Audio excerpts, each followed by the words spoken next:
Hello guys, welcome back sa ating YouTube channel Farming is Good with Jason and Venus. So nandito po tayo sa ating pinagtaniman ng mais. Ito po ay na-harvest na po itong mais po natin na ito. Ngayon po ay nagtanim po tayo ng sitaw sa bawat puno po ng ating mais. So makikita nyo guys yung mga tinanim po natin na sitaw ay nandyan na po. So dyan po yung gagamitin niya na akyatan po ng ating sitaw paglaki, and then gagawa na po tayo ng poste sa bawat hilera po para po sa akyatan ng ating sitaw mga ka-farming. So ito po ay maaaring gamitin natin bilang temporary po na pag-akyatan ng ating sitaw mga farming. So bawat ang nangyari po, nakita nyo po yung diferensya po. Ito po yung isa, and then yung pinagtaniman ng mais ay pinuputol po natin, and then sa kabila po, ayan po yung distansya po ay 1 metro po mahigit ang distansya sa kada tanim po. Ayan, sa kada isang linya. Ayan. So makikita nyo po, tumubo na po, halos tumubo na po lahat yung mga sitaw po natin na tanim. Ayan po. Okay. So maganda yung pagkakatubo ng ating sitaw. So yung sitaw po natin ay ito po ay 1 week mahigit na po ito, yung sitaw na to. 10 days po, nasa 10 days na po yung sitaw natin. At ito po ay wala pa pong fertilizer na nailalagay. So sa susunod na pagdidilig, tayo na po ay magdidilig na may halong complete at urea. Ang gagawin po natin ay tutunawin po natin yung abono doon po sa may drum.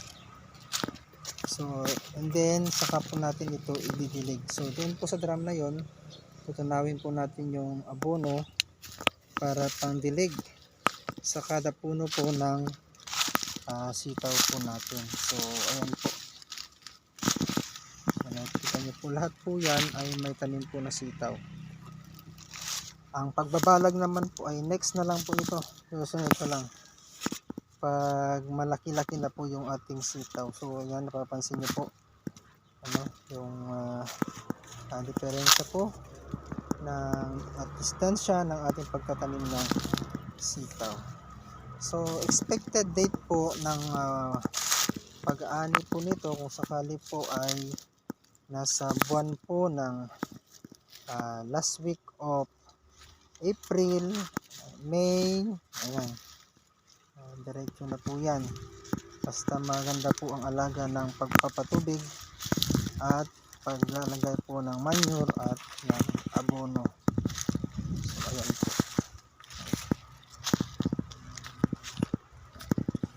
Ayan po mga farming. So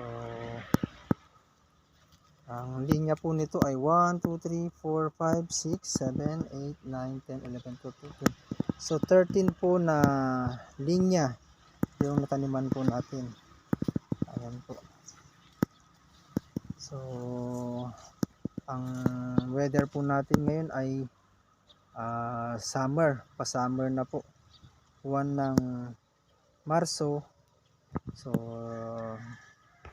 ang ano dito ay talagang kailangan ng dilig mga ka-farming. So every other day po kami nagdidilig nito, mano-mano pa lang po siya. Pag medyo lumaki na po itong sitaw po natin ay saka po tayo magpapatubig ng tinatawag na irrigation na po ito. Talagang patubig na ang kailangan po nito. Ayan. So next week kailangan na nating maglagay ng mga poste-poste sa bawat gilid nang sa ganun ay ready na para dun po sa ating sitaw pag lumaki. So ayan po. So ito yung pilapil. Dito naman po ito yung tinaniman po na last na ating mais. So ito naman ay pwede nating taniman sa susunod na anihan. ay pwede na ho tayo magtanim ng sitaw. Yan, para hindi po sabay-sabay. Ibig sabihin, may mauuna na may tatanim na sitaw and then meron po yung mga sumusunod. Para sa ganun ay mahaba yung tinatawag na supply. At least ay hindi sabay-sabay po. At saka ang kagandahan po noon, kung hindi maganda yung presyo sa una, meron naman yung susunod na bunga, ay doon tayo babawi. Pero sa sitaw kasi, talagang in demand naman po ito sa market. Ibig sabihin, mabilis mabenta dahil po sa hindi lang naman po sa market tayo magde-deliver, pati rin po sa mga eskwelahan na may mga nagluluto o yung mga kantin, ayan po, mga karinderya ay sinusuplayan rin po natin. So sana ay gumanda po yung